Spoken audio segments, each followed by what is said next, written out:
Tungabhadra ಡ್ಯಾಂನ 19ನೇ gate ಕಿತ್ತು ಹೋದ ಪ್ರಕರಣಕ್ಕೆ ಸಂಬಂಧಪಟ್ಟ ಹಾಗೆ ಗೇಟ್ ಅಳವಡಿಸುವುದಕ್ಕೆ ಸಮಸ್ಯೆ ಆಗಿತ್ತು. ಒಂದು ಸ್ಕೈ ವಾಕ್ ಅದನ್ನು ತೆರವು ಮಾಡಿದ್ದಾರೆ. ಸ್ಥಳದಲ್ಲಿ ಎಸ್ಡಿಆರ್ಎಫ್ ಅಗ್ನಿಶಾಮಕ ದಳದ ಸಿಬ್ಬಂದಿಯನ್ನು ನಿಯೋಜನೆ ಮಾಡಲಾಗಿದೆ. ಸ್ಟಾಪ್ ಲಾಗ್ ಜಾಯಿಂಟ್ನ ವೇಳೆ ಬಿದ್ದರೆ ರಕ್ಷಣೆಗೆ ಎಲ್ಲ ಸಿದ್ಧತೆಗಳನ್ನು ಮಾಡಿಕೊಳ್ಳಲಾಗಿದೆ. ಡ್ಯಾಮ್ ಕೆಳಭಾಗದಲ್ಲಿ ಜೀವರಕ್ಷಕ ಕವಚ ಹಾಕಿ ಸಿಬ್ಬಂದಿಗಳು ರೆಡಿಯಾಗಿದ್ದಾರೆ. ಜಲಾಶಯದ ಮುಂಭಾಗ 12 ಜನರ ರಕ್ಷಣಾ ತಂಡ ಮುಕ್ಕಾಂ ಹೂಡಿದೆ. ಬೋಟ್ ಸೇರಿ ಪ್ರಮುಖ ಸಲಕರಣೆಗಳೊಂದಿಗೆ ರಕ್ಷಣೆಗೋಸ್ಕರ ಅಗತ್ಯ ಸಿದ್ಧತೆಯನ್ನು ಮಾಡಿಕೊಂಡಿದ್ದಾರೆ. ಸ್ಟಾಪ್ ಲಾಗ್ ಗೇಟ್ ಅನ್ನು ಅಳವಡಿಸಬೇಕು. ಅದು ಕೂಡ ಹರಿಯುವ ನೀರಿನಲ್ಲಿ ವೇಗವಾಗಿ ರಭಸವಾಗಿ ನೀರು ಹರಿತಾ ಇದೆ. ಅಲ್ಲಿ ಸ್ಟಾಪ್ ಲಾಗ್ ಗೇಟ್ ಅನ್ನು ಅಳವಡಿಕೆ ಮಾಡಬೇಕು. ಸುಮಾರು 4 ಅಡಿ ಎತ್ತರ, 60 ಅಡಿ ಅಗಲ, 2 ದೊಡ್ಡ ದೊಡ್ಡ ಕ್ರೇನ್ಗಳನ್ನು ಕೂಡ ನಾವು ಗಮನಿಸ್ತಾ ಇದ್ದೀವಿ. ಜಲಾಶಯದ ಮೇಲ್ಭಾಗದಲ್ಲಿ ಅಲ್ಲೊಂದು ಸ್ಕೈ ವಾಕನ್ನು ನಿರ್ಮಾಣ ಮಾಡಲಾಗಿತ್ತು. ಈ ಹಿಂದೆ ಬಹಳ ಸಮಸ್ಯೆ ಕೊಡ್ತಾ ಇತ್ತು ಈ ಕಾರ್ಯಾಚರಣೆಗೆ. ಹಾಗಾಗಿ ಅದನ್ನು ತೆರವು ಮಾಡಿದ್ದಾರೆ. ತೆರವು ಮಾಡಿದ ನಂತರ ಈ ಕ್ರೇನ್ಗಳ ಸಹಾಯದಿಂದ ಆ ಸ್ಟಾಪ್ ಲಾಗ್ ಗೇಟನ್ನು ಇಳಿಸಲಾಗುತ್ತೆ. ಅದು ಕೂಡ ವೇಗವಾಗಿ ಹರಿತಾ ಇರುವಂಥ ನೀರಿಗೆ ಅಡ್ಡಲಾಗಿ. ಹಾಗಾಗಿ ಏನಾದರೂ ಸಮಸ್ಯೆ ಆಗಬಾರ್ದು, ಅಷ್ಟು ಜನ ಕಾರ್ಮಿಕರು ಕೆಲಸ ಮಾಡ್ತಾ ಇದ್ದಾರೆ. ಸಣ್ಣ ಅವಘಡ ಸಂಭವಿಸಿದ್ರೂ ಕೂಡ ಪ್ರಾಣಾಪಾಯ ಆಗಬಹುದು. ಈ ಹಿನ್ನೆಲೆಯಲ್ಲಿ ರಕ್ಷಣೆಗೋಸ್ಕರ ಎಲ್ಲ ಸಿದ್ಧತೆಗಳನ್ನು ಮಾಡಿಕೊಳ್ಳಲಾಗಿದೆ. ಪಾಂಡುರಂಗ ಇದ್ರ ಬಗ್ಗೆ ಹೆಚ್ಚಿನ ಡೀಟೇಲ್ಸನ್ನು ಕೊಡ್ತಾ ಹೋಗ್ತಾರೆ.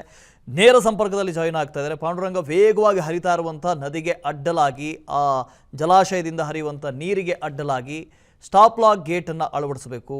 ಸಿದ್ಧತೆ ಆಗಿದೆ. ಕಾರ್ಯಾಚರಣೆ ಸದ್ಯದ ಮಟ್ಟಿಗೆ ಯಾವ ನಿಟ್ಟಿನಲ್ಲಿದೆ? ಜೊತೆಗೆ ರಕ್ಷಣಾ ತಂಡಗಳು ಕೂಡ ಅಲ್ಲಿದ್ದಾವೆ ಅಂತ ಹೇಳ್ತಾ ಇದ್ರಿ ಆಗಲೇ. ಡೀಟೇಲ್ಸ್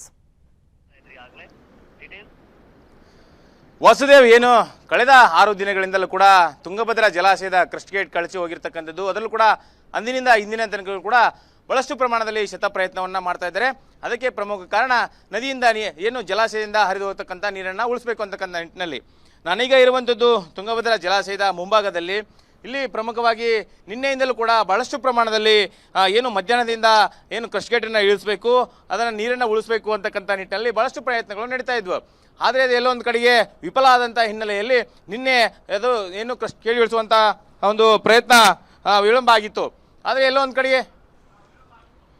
ಕಡೆಗೆ ಇವತ್ತು ಕೂಡ ಆ ಒಂದು ಕಾರ್ಯಾಚರಣೆಯನ್ನು ಮುಂದುವರಿಸ್ತಾ ಇದ್ದಾರೆ. ನಿನ್ನೆ ಅಷ್ಟೇ ರಾತ್ರಿ 2 ಏನು ಹಮೀದ್ ಅಂತಕ್ಕಂಥ ಇನ್ನೊಂದು ಇಂಜಿನಿಯರಿಂಗ್ ವರ್ಕ್ಸ್ ಏನಿದು ಅದರಿಂದ 2 ಕ್ರಸ್ಟ್ ಗೇಟ್ಗಳು ಕೂಡ ಬಂದಿರತಕ್ಕಂಥದ್ದು. ಹಾಗಾಗಿ ಇವತ್ತು ಸ್ಕೈವಾಕ್ ಅಂತಕ್ಕಂಥ ಏನು ಅದಕ್ಕೆ ಇಳಿಸಲಿಕ್ಕೆ ಅಡಚಣೆ ಉಂಟಾದಂಥ ಸ್ಕೈವಾಕನ್ನು ಕೂಡ ಈಗ 2 ಕ್ರೇನ್ಗಳ ಮುಖಾಂತರ ಅದನ್ನು ಹೊರತೆಯುವಂಥ ಪ್ರಯತ್ನವನ್ನು ಮಾಡ್ತಾ ಇದ್ದಾರೆ. ಯಾಕಂತ ಹೇಳಿದ್ರೆ ಈ ಸ್ಕೈವಾಕ್ ಅಂತಕ್ಕಂಥದ್ದು ಮೊದಲು ಏನು ಕ್ರಸ್ಟ್ ಗೇಟನ್ನು ಕೂಡಿಸಿದ್ರು ಅದಕ್ಕೆ ಒಂದು ಸೇಫ್ಟಿ ಅಂತಕ್ಕಂಥ ಹಿನ್ನೆಲೆಯಲ್ಲಿ ಜಲಾಶಯವನ್ನು ನಿರ್ಮಾಣ ಮಾಡಿದಾಗಲೇ ಆ ಒಂದು ಸ್ಕೈವಾಕನ್ನು ನಿರ್ಮಾಣ ಮಾಡಲಾಗಿತ್ತು. ಆದ್ರೀಗ ಏನು ನೀರನ್ನು ಸ್ಟಾಪ್ ಲಾಗ್ ಹಾಕುವಂಥ ಮೂಲಕ ನೀರನ್ನು ತಡಿಬೇಕಂತಕ್ಕಂಥ ನಿಟ್ಟಿನಲ್ಲಿ ಅದಕ್ಕೆ ಅಡ್ಡಿಯಾಗುವಂಥ ಅದನ್ನು ಈಗ ಕ್ಲೋಸ್ ಮಾಡ್ತಕ್ಕಂಥ ಜೊತೆಗೆ ಹೊರಗೆ ತೆಗೆಯುವಂಥ ಪ್ರಯತ್ನ ಕೂಡ ಮಾಡ್ತಾ ಇದ್ದಾರೆ.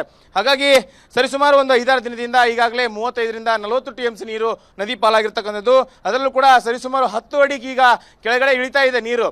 ಆದರೆ ಸರಿಸುಮಾರು ಅವ್ರು ಹೇಳ್ತಾ ಇದ್ರು 20 ಅಡಿ ನೀರು ಕೆಳಗೆ ಇಳಿದ್ರೆ ಸುಗಮ ಆಗುತ್ತೆ ಅಂತಕ್ಕಂಥದ್ದು ಕಾರ್ಯಾಚರಣೆಗೆ ಅಂತ ಹೇಳಿ. ಆದ್ರೀಗ ಅದರ ಅರ್ಧ ಭಾಗವಾಗಿ 10 ಅಡಿ ನೀರು ಕೆಳಗಡೆ ಇಳಿದಿದೆ. ಇಲ್ಲಿ ಕೂಡ ನನ್ನ ಎಡಭಾಗದಲ್ಲಿ ಕೂಡ ನಿಮಗೆ ತೋರಿಸ್ತಾ ಹೋಗ್ತೇನೆ. ಏನಾದರೂ ತುಂಗಭದ್ರಾ ಜಲಾಶಯದ ಏನು ಕ್ರಸ್ಟ್ ಗೇಟ್ನ ಅಳವಡಿಕೆ ಕಾರ್ಯ ನಡೀತಾ ಇದೆಯೋ ಅದಕ್ಕೆ ತೊಂದರೆ ಆದಂಥ ಸಂದರ್ಭದಲ್ಲಿ ಅಥವಾ ಯಾರಾದರೂ ನದಿಗೆ ಬಿದ್ದಂಥ ಸಂದರ್ಭದಲ್ಲಿ ಅವರನ್ನು ಕೂಡ ರಕ್ಷಣೆ ಮಾಡಲಿಕ್ಕೆ ಈಗಾಗಲೇ SDRF ಮತ್ತು NDRF ತಂಡ ಕೂಡ ಈಗ ಸಿದ್ಧ ಆಗಿರ್ತಕ್ಕಂಥದ್ದು. ಅದರಲ್ಲೂ ಕೂಡ ಪ್ರಮುಖವಾಗಿ ಇಲ್ಲಿ ನನ್ನ ಬಲಭಾಗದಲ್ಲಿ ನಿಮ್ಗೆ ತೋರಿಸ್ತಾ ಇದ್ದೇನೆ.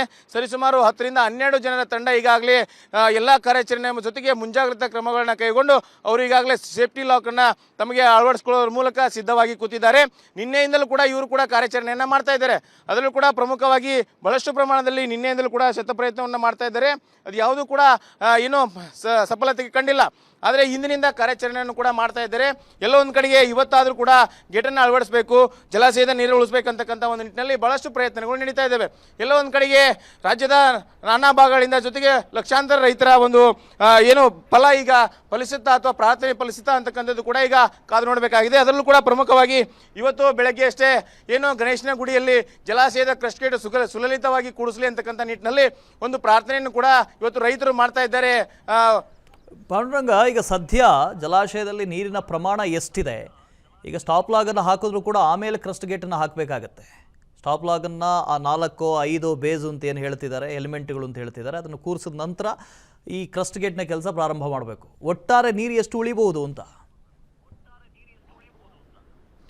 ವಾಸುದೇವ್, ಏನು ಸರಿಸುಮಾರು 105 TMC ಕೆಪಾಸಿಟಿ ಹೊಂದಿರತಕ್ಕಂಥ ಈ ತುಂಗಭದ್ರಾ ಜಲಾಶಯದಲ್ಲಿ ಈಗ ಸದ್ಯಕ್ಕೆ 70ರಿಂದ 68ರಿಂದ 70 TMC ನೀರಿದೆ. ಅದರಲ್ಲೂ ಕೂಡ ಪ್ರಮುಖವಾಗಿ ಈಗಾಗಲೇ ಏನೋ ಮಲೆನಾಡು ಭಾಗದಲ್ಲಿ ಸ್ವಲ್ಪ ಪ್ರಮಾಣದಲ್ಲಿ ಮಳೆ ಆಗ್ತಿರೋದ್ರಿಂದ ಈ ಜಲಾಶಯಕ್ಕೆ ಸುಮಾರು ಒಂದು 35ರಿಂದ 40 ಸಾವಿರ ಕ್ಯೂಸೆಕ್ ಒಳ ಹರಿವು ಇದೆ. ಹಾಗಾಗಿ ಅದನ್ನು ನೋಡಿಕೊಂಡು ಜಲಾಶಯದಿಂದ ಈಗಾಗಲೇ ಸರಿಸುಮಾರು 35ರಿಂದ 40 TMCಯನ್ನು ಹೊರಬಿಟ್ಟಿದ್ದಾರೆ. ಹಾಗಾಗಿ ಈಗ ಉಳಿದಿರ್ತಕ್ಕಂಥದ್ದು 62ರಿಂದ 65 TMC ನೀರು ಜಲಾಶಯದಲ್ಲಿ ಉಳ್ಕೊಂಡಿದೆ.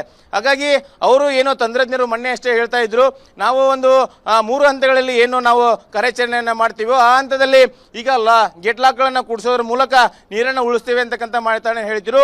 ಹಾಗಾಗಿ 60-65 TMC ನೀರನ್ನು ಈ ಅದರ ಹಂತಕ್ಕೆ ಬಂದರೆ ನಾವು ಕಾರ್ಯಾಚರಣೆ ಮಾಡಲಿಕ್ಕೆ ಸುಲಭ ಆಗುತ್ತೆ ಅಂತಕ್ಕಂಥ ಮಾತನ್ನು ಹೇಳ್ತಾ ಇದ್ರು. ಆಗೀಗ ಆ ಹಂತಕ್ಕೆ ಈಗ ಜಲಾಶಯದ ನೀರಿನ ಮಟ್ಟ ಬಂದೊದಗಿರ್ತಕ್ಕಂಥದ್ದು. ಅದರಲ್ಲೂ ಪ್ರಮುಖವಾಗಿ ಈಗಾಗಲೇ ಲಕ್ಷಾಂತರ ಕ್ಯೂಸೆಕ್ ನೀರನ್ನು ಹೊರಬಿಟ್ಟಿದ್ದಾರೆ. ಪ್ರಮುಖವಾಗಿ ಕನ್ನಯ್ಯ ತಂಡ ನಿನ್ನೆಯಿಂದಲೂ ಕೂಡ ಬಹಳಷ್ಟು ಪ್ರಮಾಣದಲ್ಲಿ ಶತ ಪ್ರಯತ್ನವನ್ನು ಕೂಡ ಮಾಡ್ತಾ ಇದ್ರು. ಆದರೆ ಅದು ಆಗಿಲ್ಲ. ನಿನ್ನೆ ಸಂಜೆ 6 ಗಂಟೆ ಅಷ್ಟೊತ್ತಿಗೆ ಕಾರ್ಯಾಚರಣೆಯನ್ನು ವಿಳಂಬ ಮಾಡಿದ್ರು. ಅದರ ಜೊತೆಗೆ ಅದನ್ನು ಸ್ಟಾಪ್ ಕೂಡ ಮಾಡಿದ್ರು. ಇವತ್ತು ಬೆಳಗ್ಗೆ 9 ಗಂಟೆಯಿಂದ 10 ಗಂಟೆಯಿಂದ ಒಂದು ಕಾರ್ಯಾಚರಣೆ ನಡೀತಾ ಇದೆ. ಬಹಳಷ್ಟು ಪ್ರಮಾಣದಲ್ಲಿ ಶತ ಪ್ರಯತ್ನವನ್ನು ಕೂಡ ಮಾಡ್ತಾ ಇದ್ದಾರೆ. ಎಲ್ಲೋ ಒಂದು ಕಡೆಗೆ ಕ್ರಸ್ಟ್ ಗೇಟ್ ಕುಳಿಸಲಿಕ್ಕೆ ಬಹಳಷ್ಟು ಪ್ರಮಾಣದಲ್ಲಿ ತೊಂದರೆ ಆಗ್ತಾ ಇದೆ. ಹಾಗಾಗಿ ಎಲ್ಲೋ ಒಂದು ಕಡೆಗೆ ಕನ್ನಯ್ಯ ತಂಡ ಬಹಳಷ್ಟು ಪ್ರಯತ್ನದಿಂದ ಈ ಒಂದು ಕಾರ್ಯವನ್ನು ಫಲಿಸಿದೆ. ಬಹಳಷ್ಟು ಜನರ ಪ್ರಾರ್ಥನೆಗೆ ಫಲಿಸಿದಂತಾಗುತ್ತೆ. Vasudev. Okay, thank you Panduranga. ಅನುಕ್ಷಣದ ಸುದ್ದಿಗಳಿಗಾಗಿ Vistara news YouTube channel subscribe ಮಾಡಿ. ಹೊಸ ಸುದ್ದಿಗಳ ನೋಟಿಫಿಕೇಶನ್ಗಾಗಿ ಬೆಲ್ ಐಕಾನ್ ಕ್ಲಿಕ್ ಮಾಡಿ. ಲೇಟೆಸ್ಟ್ ಅಪ್ಡೇಟ್ಸ್ಗಾಗಿ www.vistaranews.com ವೆಬ್ಸೈಟ್ಗೆ ವಿಸಿಟ್ ಮಾಡಿ. ಅಂಗೈಯಲ್ಲೇ ಜಗತ್ತಿನ ಸುದ್ದಿ ತಿಳಿಯಲು Vistara news Kannada app download ಮಾಡಿ.